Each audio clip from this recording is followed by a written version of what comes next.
एक घटना घटी, कुछ लोगों को इसमें अवसर दिखा, उन्होंने एजेंडा फैलाया और इसे हाथों हाथ देश के स्वघोषित समाज सेवियों ने राष्ट्र के भविष्य के लिए महत्वपूर्ण बताया। लोकतंत्र खतरे में है गैंग ने अंगराइयां ही भरी थी कि अचानक पता चला कि अभियुक्त का नाम अरमान इकबाल खत्री है। नमस्कार, टीएफआई पर आपका हार्दिक स्वागत है और मैं प्रत्युष माधव आपको अवगत कराऊंगा कि कैसे एक बच्चे के आत्महत्या के मामले को पुनः राजनीतिक रंग दिया गया और कैसे अभियुक्त का नाम सामने आते ही सब एजेंडावादी बंगले झांकने लगे। तो आइए अविलंब आरंभ करते हैं। सर्वप्रथम आते हैं मुद्दे पर। जिस लड़के ने आत्महत्या की, नाम था दर्शन सोलंकी। दरअसल मामला यह था कि दर्शन सोलंकी नामक लड़का निरंतर भेदभाव और मारपीट की धमकियों से तंग आकर फरवरी 2023 में आत्महत्या कर लेता है।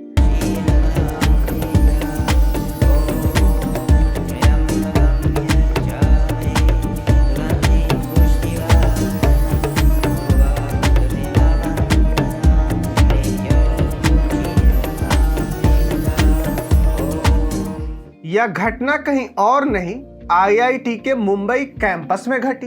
परंतु जैसे ही सामने आया कि लड़का पिछड़े वर्ग का है, एजेंडावादी तुरंत प्रकट हो गए। सभी ने आईआईटी बॉम्बे पर ब्राह्मणवादी होने का और हिंदू राष्ट्रवाद को बढ़ावा देने का आरोप लगाया। सभी ने सवर्ण जाति को बिना जांच पड़ताल के दोषी भी ठहरा दिया।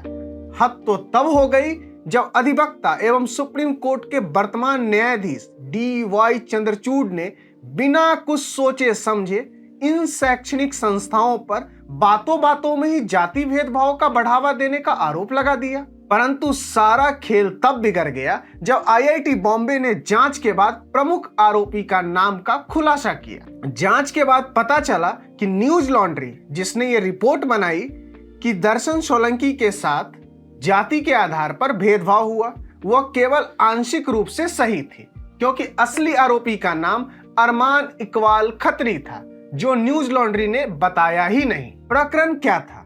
किसी बात पर दर्शन और अरमान के बीच तानातानी हुई, जिसके बाद अरमान ने दर्शन पर धार्मिक वैमनस्य फैलाने का झूठा आरोप लगाया और साथ ही साथ उसे जान से मारने की धमकी भी दे डाली। दर्शन का जो सुसाइड नोट बरामद हुआ, उसमें अरमान इकबाल खत्री का स्पष्ट तौर पर उल्लेख किया गया था और कैसे उसने दर्शन का जीना मुश्किल कर दिया था, वो भी उसमें स्पष्ट रूप से प्रमाणित था। फिलहाल अरमान इकबाल खत्री न्यायिक हिरासत में है और उससे पूछताछ जारी है। अब सब प्रथम प्रश्न ये उठता है कि क्या न्यूज लॉन्ड्री जिस आधार पर यह खोखली रिपोर्ट बनाई, क्या वह उसे वापस लेगी? क्या वह इस एजेंडेवाद के लिए क्षमा मांगेगी? ऐसा शायद ही होगा, क्योंकि वामपंथी और गलती स्वीकारना ये दोनों एक लाइन में फिट ही नहीं बैठते।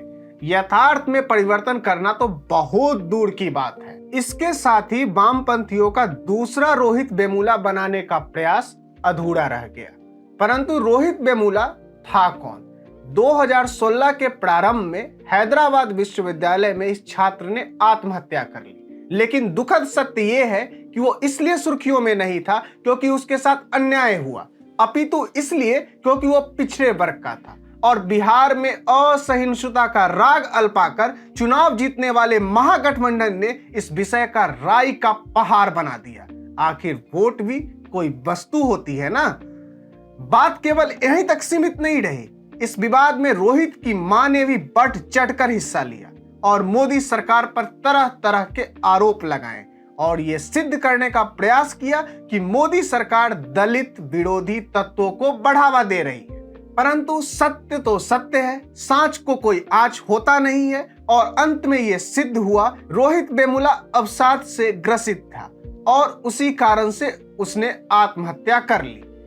बताते चले कि बाद में यह भी खुलासा हुआ कि रोहित वेमुला अपने अंतिम पत्र में किसी को भी दोषी नहीं ठहराया, परंतु वामपंथी तो वामपंथी ठहरे जो तिल का तार बनाने में जुट जाते हैं। यही बात वह दर्शन सोलंकी के केस में दोहराने चले थे, परंतु अभियुक्त का नाम सामने आते ही सब ऐसे गायब हुए जैसे गधे के सर से सींग।